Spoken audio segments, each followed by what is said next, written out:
여러분, 우리가 읽은 룻기는 구약 성경에서 가장 아름다운 책입니다. 독자들의 마음을 쏙 빼놓는 네 편의 드라마가 진행됩니다. 그래서 어떤 학자는 이렇게 말했습니다. 룻기는 사사기와 사무엘이라는 딱딱한 조개 껍질 사이에 끼어 있는 진주다라고 룻기를 평가합니다. 여러분, 진주가 만들어지는 과정을 아십니까? 그 과정은요, 고통 그 자체입니다. 모래알 하나가 우연히 조개살에 들어와 고통을 줄 때 그 고통을 덜기 위해서 자신의 몸에서 점액을 분비해서 몇 번이고 그것을 감싸고 고통 속에서 씨름하여 생겨난 것이 바로 진주이지요. 그래서 진주는 고통을 통해 빚어진 보석입니다. 바로 이 룻기가 그렇게 빚어진 구약의 진주입니다. 우리들이 룻기를 읽어보면 한 가정의 이야기임을 알 수 있습니다. 이스라엘의 장엄한 역사 이야기도 아닙니다. 그리고 신학적 진술이나 복잡한 교리가 나오지도 않습니다. 단순히 깨어진 이 한 가정이 처절하게 살아가는 이야기가 나올 뿐이지요. 그래서 룻기는 인간의 삶의 현장을 우리들에게 적나라하게 보여줍니다. 인간의 한계가 있고 또 인생의 어둠이 있고 삶에 대한 걱정과 근심이 있습니다. 그런데도 왜 룻기가 진주와 같이 아름다운 책이겠습니까? 결국 이 모든 걱정의 삶을 통하여 진주라는 아름다운 보석을 만들어내기 때문이지요. 여러분, 그래서 룻기는 바로 우리들의 이야기입니다. 룻기를 읽어보면 불행에 빠진 한 가정을 통해서 우리가 가진 현실 그대로를 보여주고 있습니다. 그런데 이런 상황에서 하나님은 사실 거의 등장하지 않습니다. 심지어 하나님 말씀이 임하는 장면조차 룻기에는 나오지 않습니다. 실제로 우리의 삶에서도 하나님이 이렇게 숨어 계실 때가 얼마나 많습니까? 생각해 보면 강하게 역사해야 될 때에도 하나님은 때로는 침묵할 때가 참 많은 것 같습니다. 그래서 이 룻기가 바로 우리들의 이야기인 것이죠. 고통과 그리고 하나님의 침묵이 공존하는 우리들의 치열한 삶의 현장을 너무나 잘 보여주고 있습니다. 그러나 그것으로 그치지 않습니다. 이 룻기는 그런 우리들의 삶 속에서 하나님께서 어떻게 일하시는지를 보여줍니다. 우리의 일상이 하나님의 역사가 서로 분리된 것이 아니라 함께 가고 있다라는 것, 그리고 우리 현실이 비록 고난 속에 있더라도 그것이 얼마나 가치가 있고 또 소중한 삶인지를 보여주고 있습니다. 왜냐하면 우리도 그 고난의 현장 가운데서 살아갈 때 하나님은 여전히 일하고 계시기 때문이죠. 이 시간 이 말씀을 통해서 이런 우리들의 삶의 현장에서 일하시는 그 하나님의 숨은 모습을 발견하시기를 소망합니다. 오늘 말씀은 이렇게 시작하고 있습니다. 사사들이 치리하던 때에. 룻기의 시간적인 배경은 사실 사사시대 초반부입니다. 바로 앞에 나오는 사사기와 밀접한 연관이 있는 이야기입니다. 여러분, 사사기의 내용이 무엇입니까? 성경은 이 사사시대를 한마디로 요약해서 우리에게 말씀해 줍니다. 바로 앞장 사사기 맨 마지막 절 사사기 21장 25절을 보시면 그때 이스라엘 왕이 없으므로 사람이 각기 자기 소견에 옳은 대로 행하였더라. 어떠한 기준도 원칙도 없이 하나님 말씀과 아무런 상관없이 사는 모습을 보여주고 그 결과로는 폭력과 무법, 무질서가 난무하던 시대, 하나님의 말씀이 기준이 아니라 사람의 생각이 기준이 되는 시대, 성경은 이 시대를 보고 영적 암흑 시대다라고 말해주고 있습니다. 그런데 성경은 이어서 바로 이런 때에 그 땅에 흉년이 임했다라고 기록합니다. 여러분, 사사시대와 흉년, 이 둘의 관계는 무슨 관계가 있겠습니까? 오늘 말씀이 이 둘을 아주 짤막한 한 문장 속에 함께 묶어서 무언가 밀접한 연관이 있음을 우리에게 말해주고 있죠. 사실 구약시대에 있어서 이 흉년이라는 것은 큰 재난입니다. 사실 이들은 매년 농사를 지어서 연명하는 자들이었죠. 한 해 농사를 놓치면 그 해는 굉장히 어려워지는 상황입니다. 어떤 학자 말대로라면 7년 동안 이 땅에 비가 내리지 않았다면, 그래서 흉년이 들었다면 이들에게 어떤 일들이 일어나겠습니까? 여러분, 사실 인간의 역사 가운데 가장 큰 고통이 무엇인지 아십니까? 흉년과 바로 기근입니다. 여러분, 아마 여기 보릿고개 지나오신 분들 있고 배고픔의 서러움을 겪으신 분들 많이 있으리라 믿습니다. 저는 너무 잘 먹어가지고 통통한데, 사실 그 배고픔의 서러움은 이루 말할 수가 없죠. 우리는 기록을 통해서 이것을 분명하게 확인할 수 있습니다. 마시모 몬타나리라는 아주 유명한 사람이 유럽 음식 문화라는 책을 썼는데, 거기에 보면 그 구절 가운데 이런 내용이 나옵니다. 기근이 전 세계에 퍼져서 전 인류를 죽음으로 몰아넣을 기세다. 네 발 짐승을 새들을 다 잡아먹고 나서 사람들은 끔찍한 배고픔에 사로잡혀 죽은 짐승 고기를 비롯해서 아무 고기나 먹고 그 위에 어떤 더러운 것도 다 먹어치웠다. 어떤 이들은 나무 뿌리와 숯을 먹어 죽음을 피해보려 했으나 아무런 소용이 없었다. 신의 분노를 피할 도리는 없었다. 그 시기에 기아의 광증은 인육을 먹도록 하였다. 여행자들은 그들보다 힘센 사람들에게 잡혀서 몸이 절단되어 불에 구워졌다. 수많은 사람들이 과일 한 개나 계란 한 개로 아이들을 어색한 곳으로 꼬여서 죽인 다음 먹어버렸다. 사람에게 찾아온 이 기근, 배고픔은요, 실제로 역사에서 보면 엄청난 일을 자행하게 만듭니다. 이처럼 역사가 보여주는 흉년이라는 것은 인간에게 엄청난 재앙이었죠. 그렇다면 성경은 우리에게 이 흉년에 대해서 어떤 신학적 판단을 내리겠습니까? 구약 성경에는 종종 이 흉년을 언약을 어긴 백성에게 내리는 하나님의 심판과 저주로 말해주고 있습니다.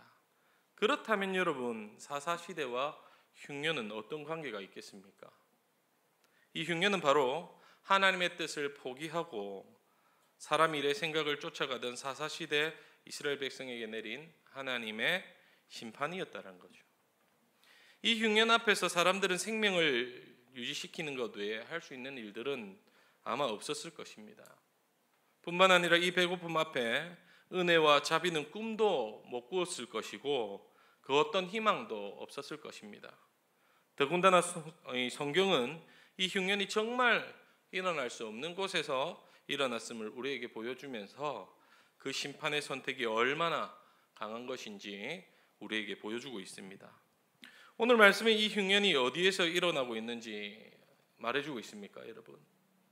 성경을 보시면 바로 그 땅으로 표현합니다. 그 땅이 어디지요? 약속의 땅인 가나안 땅입니다. 여러분, 말이 됩니까? 약속의 땅 가나안 땅이 여러분 어떤 땅이었습니까? 젖과 꿀이 흐르는 땅이었죠. 광야 40년 생활을 마치고 이스라엘 백성들이 오매불망 들어가고 싶었던 그런 땅입니다. 그 땅에는 평화와 안식이 있습니다. 그리고 성공이 보장된 곳입니다. 그런데 바로 이 약속의 땅이 흉년에 들었다라고 이야기하고 있습니다. 그런데 오늘 말씀은 여기서 멈추지 않습니다. 한 단계 더 나아가지요. 이 흉년이 가나안에 속한 어느 지역에 들었다라고 지금 말하고 있습니까? 베들레헴이라고 말합니다. 여러분, 베들레헴이 어떤 곳인 줄 아십니까? 이 베들레헴 이름만 봐도 알 수 있는데 그 뜻이 잘 나타나는데, 베이트와 레헴이 합쳐진 단어입니다.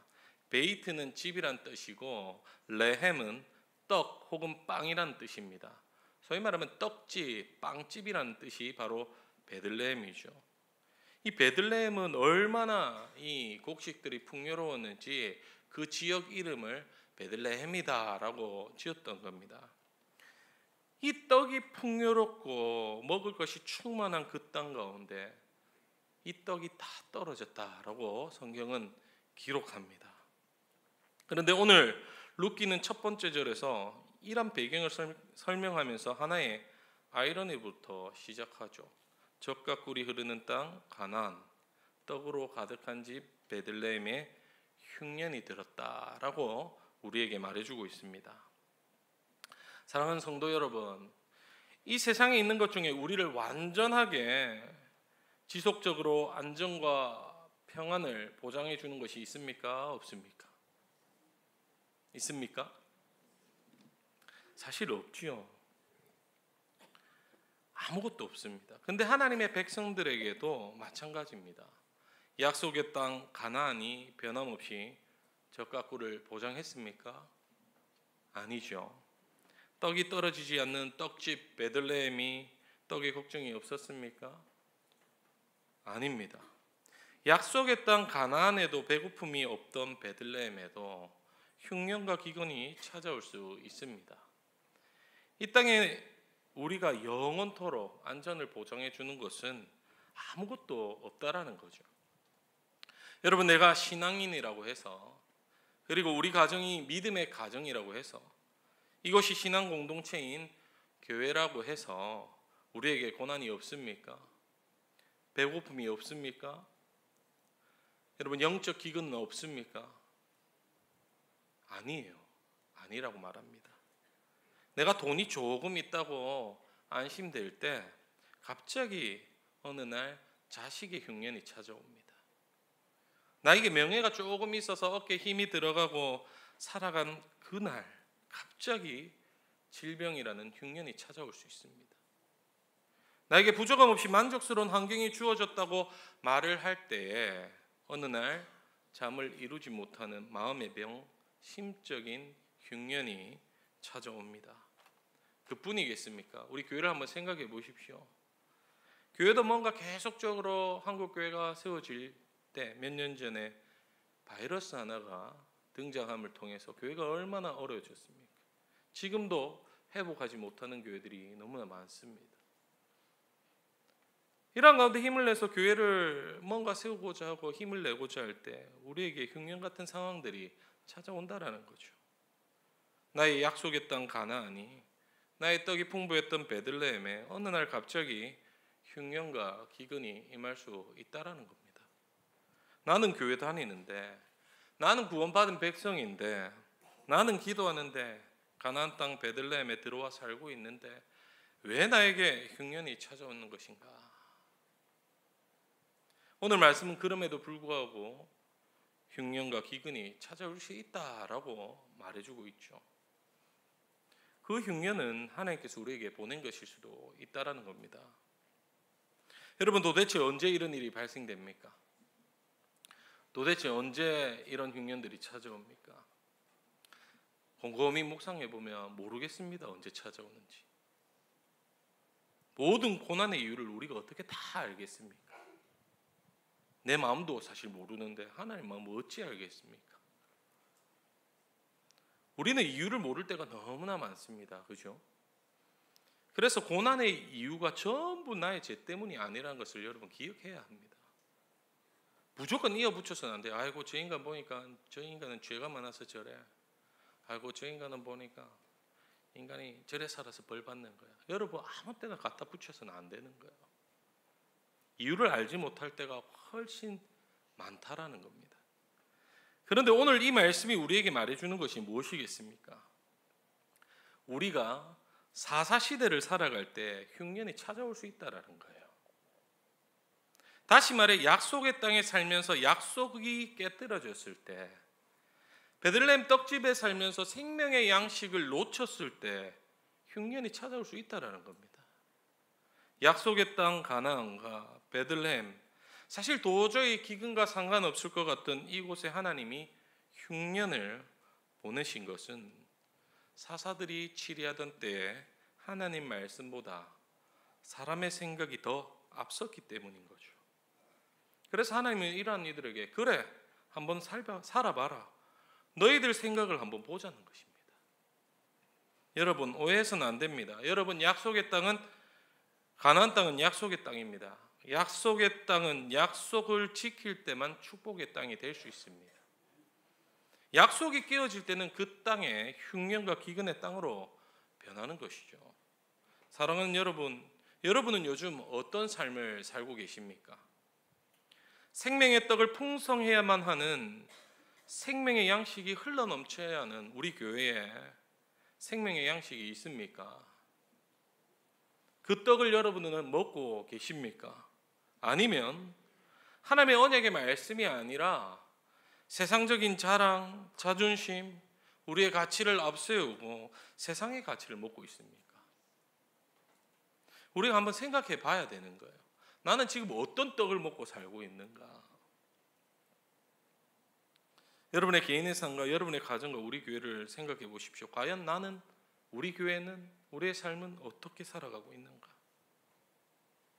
여러분, 고귀한 그 약속의 말씀, 순수한 신앙의 열정, 순결한 헌신과 겸손함, 주님만 바라보는 나의 시선, 예수님을 닮아가는 그 성품, 이런 생명의 양식으로 우리의 배를 불리고 있는지, 아니면 세상의 가치와 기준으로 우리의 배를 불리고 있는지 한번 돌아봐야 된다는 거죠. 사랑하는 성도 여러분, 신앙생활은 각자 다른 우리가 자신이 가지고 있는 모든 것을 내어놓고 바로 하나님 뜻으로 하나 되는 것입니다. 나는 아니지만, 나는 도무지 용납할 수 없지만 하나님께서 우리 모두에게 이것을 원하기에 내 뜻을 내려놓고 하나님 뜻에 맞춰서 살아가는 것이 믿음의 공동체의 모습이라는 거예요. 그런데 만일 우리가 그렇게 하지 않고 다시 사사시대로 돌아가서 사람의 뜻을 앞세우고 내 가치를 쫓아갈 때 우리의 삶 속에서, 우리의 공동체 속에서 어느 날 갑자기 흉년이 찾아올 수 있다라는 말입니다. 내 뜻과 내 고집과 내 생각이 풍년일수록 내 인생과 우리의 소중한 신앙 공동체는 흉년을 맞이할 것입니다. 오늘 이 시간 말씀을 통해서 다시 한번 우리의 모든 생각과 권리와 계획을 하나님 손에 올려드리는 결단의 시간이 되기를 예수님 이름으로 축복합니다. 계속해서 오늘 말씀 속에서는 이런 흉년의 때에 하나님이 어떻게 일하시는지 발견할 수 있습니다. 여러분 1절 말씀을 보시면 베들레헴에 한 남자와 그 아내 그리고 두 아들이 있었다라고 기록합니다. 서서히 본문은 이 주인공들, 룻기의 주인공들을 등장시키고 있습니다. 가장 먼저는 익명의 한 남자를 앞세우죠. 그리고 나머지 가족들을 그에게 종속시킨 사람으로 묘사합니다. 아내와 아들을 어떻게 소개합니까? 그의 아내, 그의 아들들, 바로 그를 중심으로 표현합니다. 어쩌면 당연해요. 왜냐하면 룻기 시대도 가부장적인 남성들의 시대였기 때문에 그렇게 표현한 겁니다. 그런데 이 한 사람이 3명의 자신의 가족들을 데리고 흉년을 피해서 모압 지방으로 잠시 이사 갑니다. 여기서 거류하였다라는 말은 가서 영원히 살았다는 말이 아니라 잠시 살려고 갔다는 말입니다. 2절을 보니까 이제 이 사람의 이름을 밝히시오. 그 이름이 무엇입니까? 엘리멜렉입니다. 그의 아내의 이름은 나옴이고 그의 두 아들의 이름은 말론과 기륜입니다. 엘리멜렉이 이제 가장으로서 어떤 판단이 있었는지 이 흉년을 피해서 다른 지역보다 흉년이 조금 적게 들었던 모압으로 가족을 데리고 이사를 갑니다. 그런데 문제는 이 모압 땅이죠. 여러분, 모압이 어떤 곳입니까? 이것은 이스라엘 민족들과 상관하지 않는 이방인들의 땅이었습니다. 민수기 25장에 보면 모압 사람들과 간음하다가 24,000명이 연병으로 죽는 사건이 있었습니다. 또 신명기 23장 3절에 보시면 모압 사람들은 이스라엘 사람들과 함께 살기는 살았어도 여호와의 총회에 들어오지 못하는 자들이었습니다. 게다가 사사시대에는 모압 왕 에글론이 18년 동안 이스라엘을 괴롭혔죠. 엘리멜렉은 이 흉년을 피해서 바로 이런 모압 땅으로 이주했습니다. 그런데 여러분, 모압 땅에 갔더니 어떤 일이 발생됩니까? 가장이 죽습니다. 그리고 얼마 있지 않아 두 아들도 죽습니다. 룻기는 이렇게 흉년과 남편의 죽음, 두 아들의 죽음, 이 세 가지 비극으로 룻기서를 시작하고 있습니다. 도대체 왜 이런 일들이 이 가정 가운데 일어났을까요? 사실 그동안 많은 학자들은 이 룻기를 보면서 이유를 엘리멜렉 가정이 약속의 땅 가나안을 버리고 이방 땅 모압으로 갔기 때문이다라고 말하는데, 사실은 오늘 저자는요, 엘리멜렉이 그의 가정이 식량을 찾아 모압으로 간 것에 대해서 그 어떤 부정적인 평가를 내리지 않습니다. 실제로 많은 성경의 인물들, 특히 아브라함이나 야곱 같은 믿음의 사람들도 기근이 찾아왔을 때 어떻게 했습니까? 이방 땅 애굽으로 피했지요. 그리고 그곳에 나올 때 오히려 큰 복을 받아서 나왔습니다. 그래서 우리는 쉽게 엘리멜렉의 흉년을 피해서 이 모압으로 간 것에 대해 정죄할 수가 없습니다. 여러분 생각을 한번 해봅시다. 하나님과 언약이 끼어진 가나안이 약속의 땅으로 볼 수 있습니까? 없습니까? 볼 수 없지요. 하나님의 약속이 끼어진 그 땅은 더 이상 약속의 땅일 수가 없습니다. 가나안에 있던 모압에 있던 다 똑같습니다. 죄로 충만한 땅들이죠.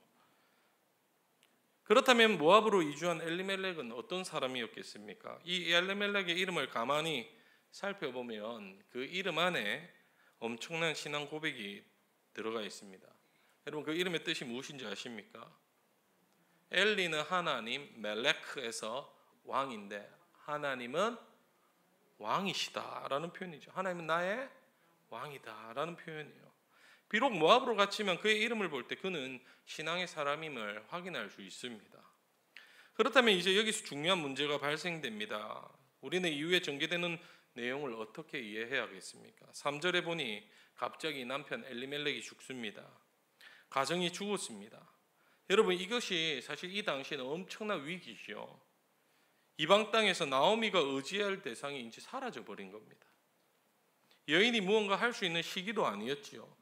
남편의 죽음을 슬픔을 이제 겨우겨우 이기기 위해서 두 아들도 이제 장가를 보냈습니다. 오르바와 룻을 며느리로 삼았죠. 그런데 어떤 일이 펼쳐집니까? 10년 후에 갑자기 두 아들이 또 죽습니다. 자식들이 생기지 않았습니다. 이제 자식의 흉년까지 들어닥친 거죠. 어쩌다 갑자기 두 아들이 죽습니다. 이제 남은 사람은 나오미와 두 며느리. 아무것도 할 수 없는 세 명의 여인만 지금 모퉁이 한편에 덩그러니 남겨졌습니다. 나오미와 오르바와 룻은 온몸에 깃든 이 피멍의 고랑을 안고 텅 빈 집에서 남아 있는 것이죠. 그러면서 이것으로 룻기의 서론이 시작됩니다. 기근, 남편의 죽음, 아들의 죽음, 이렇게 나오미의 삶은 이제 텅 비어졌습니다. 사랑하는 성도 여러분, 왜 구약에서 가장 아름다운 책이라고 불리는 룻기의 시작을 이렇게 절망적으로 시작하고 있겠습니까? 젖과 꿀이 흐르는 가나안 땅에서 흉년이 들었고 베들레헴에서 떡이 사라져버리고 그리고 한 가정의 몰락사가 전개되었습니다. 이유는 모르겠는데 또 그 이유가 중요해 보이지도 않습니다. 룻기의 저자는요, 이거를 엄청 빠른 속도로 전개하면서 이 과정을 서술합니다. 왜 이런 가슴 아픈 내용이 룻기 시작부터 나오는 것일까요? 도대체 이 룻기 저자는 무슨 의도를 하고 있는 것이겠습니까? 우리에게 도대체 무엇을 말해주고 싶은 것이겠습니까? 이것을 이해하기 위해서는요, 1절에서 5절을 한눈에 쫙 읽어봐야 됩니다. 그러면 이 본문의 흐름 속에서 은밀한 하나님의 모습을 발견할 수 있습니다. 여러분 한번 보십시오. 지금까지 이 이야기를. 이 룻기의 시작을 누가 전개하고 있습니까? 한 남자 엘리멜렉이죠. 그리고 두 아들입니다. 엘리멜렉이 이주를 주도했습니다. 그런데 가장이 죽습니다. 그리고 두 아들이 결혼했습니다. 10년이 지나 그 아들도 죽습니다. 이게 이야기예요. 여러분 보이십니까? 룻기의 시작을 주도하던 남자들이 갑자기 다 사라졌습니다. 이유는 모르겠지만 이 남자들이 모조리 사라지고 있음을 우리에게 보여줍니다. 그리고 남편과 두 아들을 중심으로 전개했던 이야기가 이제 한 불쌍한 여인, 무능력하고 미천한 여인에게 모든 것이 지금 초점이 맞춰지고 있습니다. 약속의 땅 가나안에서 그 속에 속한 베들레헴으로, 그리고 한 작은 족속 에브랏 사람 엘리멜렉, 그리고 마지막으로 이 한 여인 나오미에게 오늘 이야기가 점점 초점을 맞추고 있는 거죠. 사랑하는 여러분, 루키는 남자들의 이야기에서 아무런 힘이 없고 보잘것없는 여자들의 이야기로 전개가 됩니다. 지금까지 그 당시 사회 배경과 상황 속에서 아무런 존재가치 없던 여인들을 통해서 조용한 하나님의 역사가 시작됩니다. 앞으로 한 위대한 다윗 왕에 대한 이야기, 더 나아가 이 가문을 통해서 태어날 메시아에 관한 이야기가 바로 지금 처절하게 남겨진 이 여인으로부터 시작하고 있다는 이야기입니다. 사랑하는 여러분, 오늘 말씀이 우리에게 보여주는 것이 무엇이겠습니까? 그것은 앞으로 일어나게 될 이 위대한 역사가 어떻게 시작되고 있는지 한번 보라는 거예요. 가장 어두웠던 시대, 그리고 그 시대 안에서 가장 절망적인 이 한 가정을 통해서, 그것도 아무런 능력이 없고 힘이 없는 이 여인들을 통해서 하나님 나라가 어떻게 시작되는지 한번 보라는 것입니다. 비록 침묵하시는 것 같고 안 계신 것 같고 나와 상관이 없어 보이는 그 주님께서 실제로는 얼마나 능력이 많으시고 그 지혜가 탁월한지를 보여주겠다라는 거예요. 여러분, 아무리 텅 빈 곳이라 할지라도, 아무리 흉년이라 할지라도 하나님께서 뿌린 씨앗은 꽃들을 피울 수가 있고 새롭게 시작할 수 있는 장이 될 수 있습니다. 사랑하는 여러분, 혹시 여러분의 삶 속에 흉년과 기근이 불어닥쳤습니까? 지금 지쳐 있습니까? 희망 없는 상황에 놓여져 있습니까? 나의 가정은 마치 하나님의 은혜로 제외되었다고 생각나십니까? 나의 문제 많은 자녀들은 하나님과 아무런 상관이 없는 것처럼 느껴지십니까? 무능한 나는, 나이 들어서 아무것도 할 수 없을 것 같은 나는, 그리고 병들어서 누워있는 우리 성도들은 주의 나라를 위해 아무것도 할 수 없다고 생각하십니까? 아닙니다.